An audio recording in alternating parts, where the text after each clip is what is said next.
What's up, everybody, and welcome back to the Laughing Man Network's Fantasycast. Week 4 is in the books. We're moving on to Week 5. Got a little sick this weekend, but we're still able to win a few games, still able to watch some football, and we're going to truck right ahead, try to win some more in Week 5. But first, we need to figure out who we need to stop, drop, and roll, and who we need to go look for on waivers. So, to overlook the weekend, we had a big Cowboys win. We're 3-0 under Cooper Rush, setting it up for a good finish for Dak for the rest of the season, maybe earn him an extra week of rest. So really excited about that. The Saints had a tough game against the Vikings in London, had some questionable officiating. Will Lutz dinged a tying field goal off the upright. It's kind of a heartbreaker, kind of feel bad for them. No telling what's going on with Winston, whether or not they continue to roll with Andy Dalton, but I'm sure we're going to find that out pretty soon. In New England, we talked last week about how Hoyer was coming in to start for New England. Mac Jones might be out for a few weeks. Hoyer ended up getting knocked out with a concussion, and they called in Giuseppe. We got the rookie quarterback coming in. He threw, I think, for 99 yards, rushed a touchdown in. Still lost in overtime. But that's another situation we're gonna see unravel over there in New England. See how long Mac Jones is going to be out, and see how long we're going to have the rookies starting for New England. So before we get started today, we're going to get into injuries. But please, guys, hit the like, hit the subscribe, follow us for wrestling content, follow us for gaming content. Help us grow, help us reach more people. We really appreciate every like, every view we get. So please hit that like, help us out. So, getting into injuries. Big injuries for the week. Everybody saw the Tua injury on Thursday. He got a concussion against the Bills just a few days earlier on Sunday. Doctors cleared him. He said he felt all right. So they stuck him out there. He went out and played. He took a pretty standard sack. But when you watched it in real time, you saw him get stood up a little bit on his hip. He was straight up, and then he snapped back, and his head slammed the ground. It was hard to watch. I hope he's all right. They cleared him. They sent him home with the team that night. There's a lot of blame going around. People are saying it's the Miami's fault. It's the doctor's fault. It's Tua's fault, some people. But I think this is one of those situations where it was a failure across the board. He shouldn't have played 4 days later after getting a concussion previously against the Bills. There needs to be a change in the NFL. When these guys get concussions, they need to be made to sit out at least a week. Give everybody a chance to see how these players are feeling, how their brains, their skulls, how all this is progressing. It's too soon to evaluate them in 1 week. I don't care what the protocols are. Hopefully the NFL can look deeper into this and try to figure out a protocol that takes out the guesswork, takes out the human factor from doctor to doctor, and how different ones are going to look at the situation. Just sit out a week, give them a week and a half, 2 weeks to figure out what's going on. They've got to do something about this. Javonte Williams. Javonte suffered an ACL tear. He's going to be out for the rest of the season. So it looks like it's going to be Melvin Gordon leading that backfield from here on out. Jonathan Taylor, he hurt his ankle. He left the game. But they say he may play this week. It might have just been a roll or something, nothing serious. So expect to see Jonathan Taylor out there again within the next 2 weeks at least. Treylon Burks, he got carted off the field. Turns out to be turf toe. Doesn't sound serious, but turf toe is one of those nagging injuries that the players just can't shake throughout the season normally. So I wouldn't expect to see Treylon Burks for at least 2 to 3 weeks, and then maybe even a few more weeks to see if he's fully healthy and just getting limited snaps for a while. Next, we got Daniel Jones. He hurt his ankle. Tyrod Taylor came into the game and got a concussion, and Daniel Jones came in to finish the game. It doesn't look like the injury to Daniel Jones is going to be super serious, but they also don't have a backup, so they can't really afford to sit him. So expect Daniel Jones to go out there and just feed Saquon Barkley for a week. If he does miss any time, you're not really interested in the backup anyway. So, don't worry about it from a fantasy aspect. Isaiah McKenzie, he got a concussion. I may come back this upcoming week, but like I said, hopefully they make these guys sit an extra week. Expect McKenzie to come back. It was nothing serious like season ending or anything. Jamison Crowder, looks like he's going to be done for the season. He broke his ankle. That's going to lead for more targets for Isaiah McKenzie.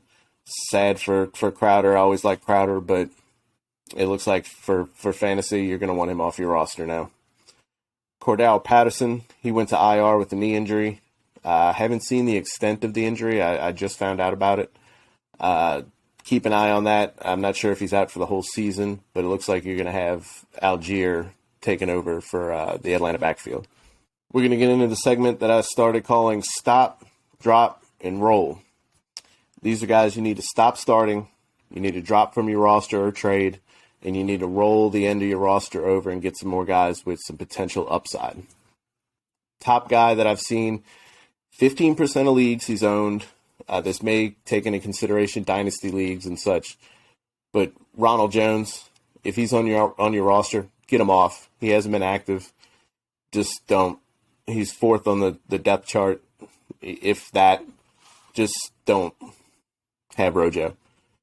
Jerick McKinnon, he was a waiver ad for me past couple weeks, but even in this game where the game script was favoring Kansas City, they fed Clyde Edwards. They didn't feed McKinnon. McKinnon's going to be used in games where they need to get some passing work. They're getting covered, a struggle game maybe where they're stuck, can't get any offense going. Then they'll bring in McKinnon. But he played 23% of snaps. He only saw 3 opportunities. He scored 1 point. Clyde Edwards-Helaire took over in this game. I believe he had 19 carries. So if you can roll McKinnon over for somebody else, go ahead and roll him. We got Cook for Buffalo Bills, the rookie. He's 3% owned, which isn't much, but he only played 3% of snaps. Sorry. Played 3% of snaps. He got 1 target. This guy's 51% owned in sleeper leagues. I don't think that's necessary, especially for a redraft. They got Moss. They don't even use him that much, but they feed Singletary. Just don't worry about having Cook on your team. Roll him over. Get somebody who's actively getting touches. Mark Ingram. Mark Ingram is getting the opportunity to play more with injuries to Alvin Kamara. He got 48% of snaps, 13 opportunities. He's 45% owned, but he's not doing anything with his opportunities. I think he's scoring around 6-7 points. You don't need Mark Ingram on your team. Latavius Murray came in and looked a lot better than Mark Ingram in just a signing off the street. So don't worry about Ingram. AK is coming back. Mark Ingram's not going to do anything for your roster. Robbie Anderson, he's playing 96% of snaps. Only got 5 targets, 5 points. He's 30% owned. I'm okay with dropping him, adding him into something as a throw-in. Throw out the trade. Get Robbie Anderson off your roster. The offense is struggling. And after that first week, boom, he's not doing it. He's only averaging like 6 points a game, 5 points a game. Don't bother with Robbie Anderson.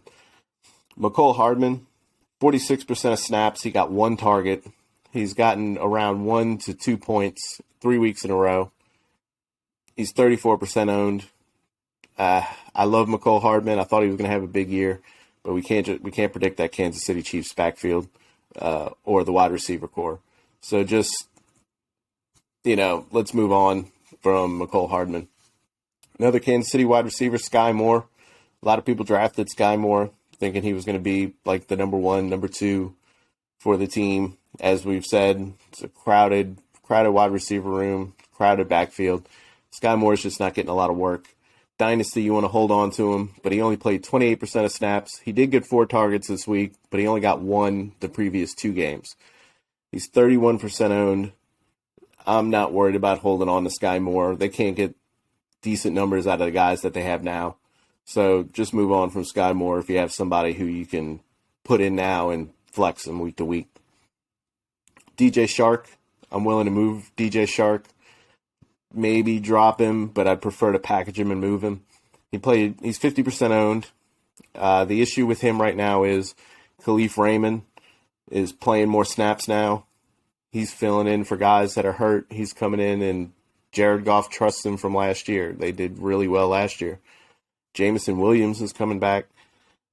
Sharks' production has gone down after the first week was a good game, and then it's come down ever since. So just go ahead. Let's move on from Shark. The offense is getting going. Swift is going to be back too. I think Shark's going to end up getting buried on this depth chart and target tree. Tight ends, you can move on from Giuseppe. I've said it before.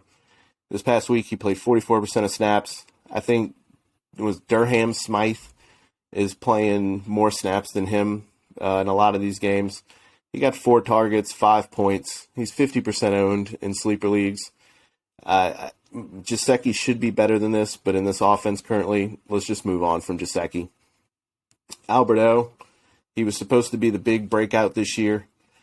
He got 2% of snaps this past weekend. No targets. He's 38% owned. Doesn't look like Alberto is going to be that guy. They're playing fullbacks at tight end. They're playing, their second and third string tight ends as well. Let's just move on from Alberto and see if we can get some points put into our roster somewhere else. Hunter Henry, we got so much going on in New England right now, swapping quarterbacks. They're playing dual running backs.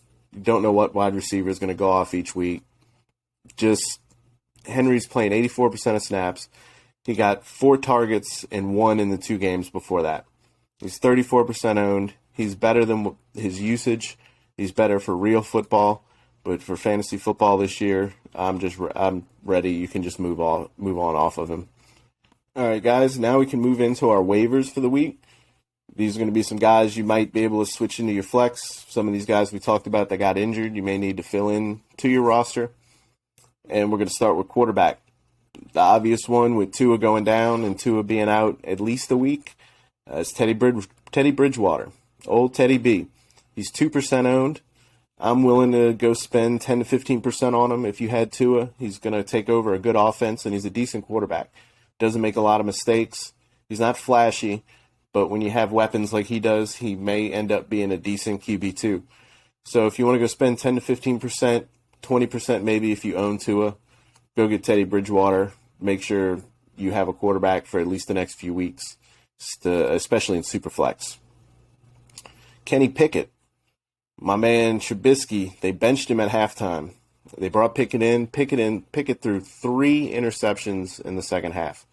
But he rushed in a touchdown, and I'm not sure. I guess he's going to be the starter. I guess Trubisky's season is over. My guess that Trubisky being a QB2 might just be done.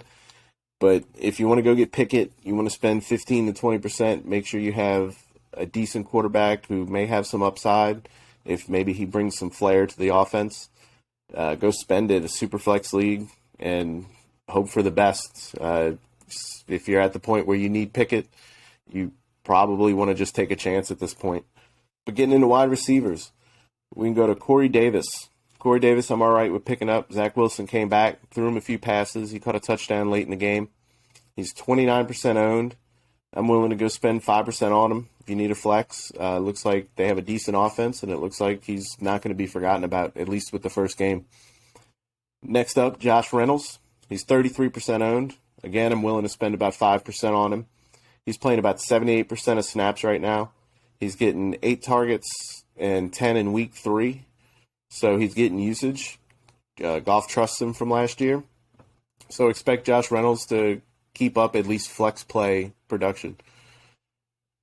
Odell Beckham, as Stuart Scott would say, the ODB. He's 18% owned. I'm willing right now to go drop about 5% on him. Go get Odell now. He may not come back for a few weeks still, but sources are still saying, something I just read this weekend, is that he still has his top selection to come back with is going to be the Rams. Him and the Rams have stayed in contact. Allen Robinson just isn't cutting it. He's not getting separation. He's back into the league in separation for wide receivers. Expect Odell to sign with the Rams, and he could be an instant upgrade for their wide receivers. He's going to open the top of the defense, make room for everybody else. But if he continues the production he had with Stafford last year, you're looking at a solid back-end wide receiver 2, top-end wide receiver 3 flex option week to week. So if you can get Odell Beckham now cheap, you have room in your roster, you've been winning, go ahead and stash Odell Beckham at the bottom of your bench and hope for the best when he comes back.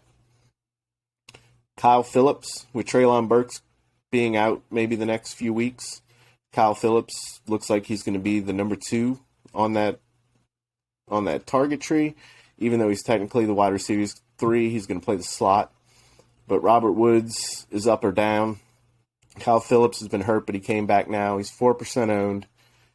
I'm willing to spend maybe 2% on him, get him on your roster. Maybe PPR-wise, he gets a lot of passes thrown to him, and it may get him some momentum going into late in the season, even when Burks comes back. So go ahead, get Kyle Phillips, get him on the cheap now. Like I said, 1-2%, and hope he turns out to be a decent PPR option. Kadarius Tony, he's been a stop, drop, or roll for me for a few weeks now. He's 37% owned, but they're missing Sterling Shepard. They're having a lot of problems with their wide receiver group. I guess, go ahead and get Tony, especially if you've been winning, you have room on your bench. Stash Tony, wait for him to come back. Maybe with the injuries they've had, he ends up getting just that usage just from targets alone. Maybe get you some production off of that. So go ahead and get Tony if you don't want to spend a lot. I may go 3%, if he's available. I'm not that worried about him, but he could have some upside for you late in the season. Michael Gallup, 58% owned. Most teams are going to already have him, but he came back this week. He scored a touchdown with Cooper Rush. He should have better chemistry with Dak Prescott when Dak comes back in the next 2 weeks. So go ahead and get Gallup if he is available. I'm willing to spend 10 to 15% on him. You could have a back-end wide receiver 2 production coming your way. Nico Collins, he's 29% owned, I believe I have written here. I'm willing to go spend about 5% on him. This past weekend, he had 5 targets. He got 27 yards per catch, 16 yards per target. He's starting to get better. He's starting to take advantage of those second corners while Brandon Cooks is taking the top corners. So go ahead and get Nico Collins. Davis Mills isn't an awful quarterback, but he seems to be a guy that needs to get his rhythm going. So if he gets his rhythm going, you may be able to start playing Nico Collins in your flex spot almost weekly.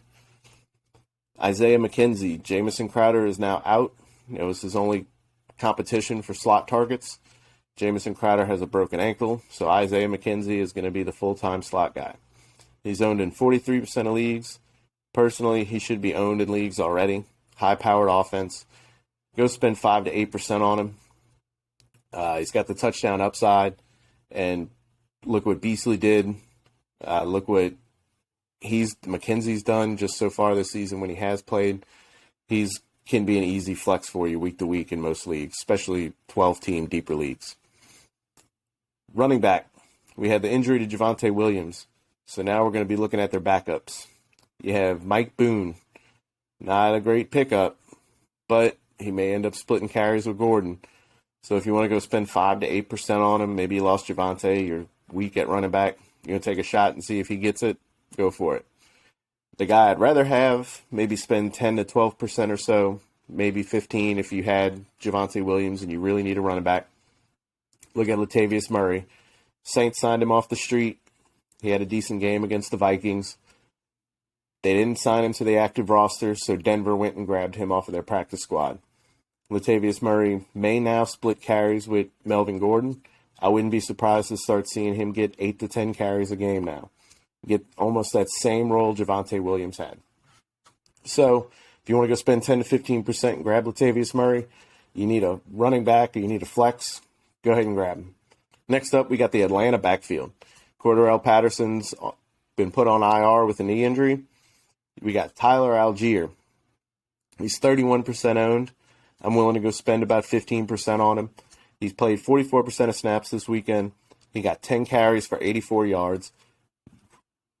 He's a decent all-purpose running back. He can catch some passes. He caught 1 for 20 yards. So I'd go ahead and get Algier especially if you have room in your roster. You're a little weak at running back. He could turn out to be pretty good. Caleb Huntley. Caleb Huntley is the other running back in Atlanta. He had a 11.6-point game. He's 0% owned, so he's out there. If you want to go spend 5% on him, I'm okay with it. He may get some touches in that backfield if Algier doesn't pan out.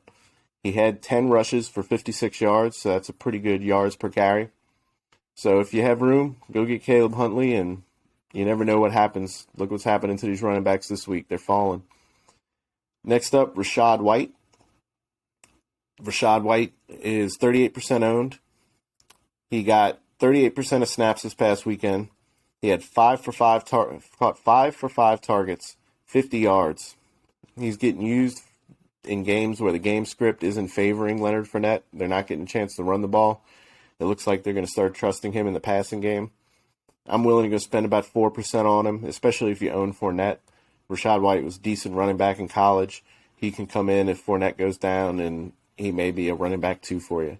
So if you have room for Rashad White, go ahead and spend a little bit of fab. Get your hands on him. Cameron Brate for tight ends. He is 9% owned.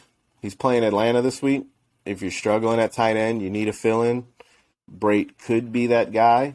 He's going to be up and down, but it's a high-powered offense, and they're playing against Atlanta. Njoku just had a decent game over there. So maybe Brate can do something for you. He had a decent game this past weekend. So if you want to not spend anything, go ahead and get Brate. Ingram, again, if you don't want to really spend anything, he's owned in 21% of leagues. He's playing against Houston this week. He's playing about 78% of snaps. He's still getting some targets. The offense seems to switch who they want to focus on each week. So it could be an Ingram week. If you need a tight end, you don't want to spend anything, go ahead and get Ingram. Logan Thomas, 28% of leagues. He's still getting about 5 targets a game. He's still playing about 70% of snaps. It's not a terrible offense, but it's an offense that is going to struggle sometimes. Sometimes they're going to have boom weeks, but they're still looking to give Logan Thomas some targets, especially in the red zone. So go ahead and get Logan Thomas if you need some help. Again, don't spend anything, maybe $1 on any of these guys. AliCox had a huge game for a tight end. He had 25 points, about 25 depending on your scoring. Caught 6 of 6 targets for a touchdown. 2 touchdowns, sorry. He's owned in 6% of leagues. If you want to spend $1 again, go for it. $2. But they mix Granson in. They don't really use their tight end consistently. AliCox is a huge man. So you may have some boom weeks like this. So if you're really struggling, really deep league, 14 team, you want to put AliCox in there at your tight end. You might get lucky, get that boom week, but don't expect this kind of thing to happen too often. So if you want Ali, go get him. Don't spend too much. And, hope you can get your hands on another one of these big weeks. So that's it, guys, for week 5 waivers. We had stop, drop, and roll. If you have any questions, you can email me at laughingmanfb@gmail.com. If you want to roast me, start questions, or any ideas on how we can improve the channel, let us know in the comments. Follow the WrestleCast, hit that like and subscribe, and I'll see y'all Thursday when we talk about our sits and starts of the week. Until then, see ya.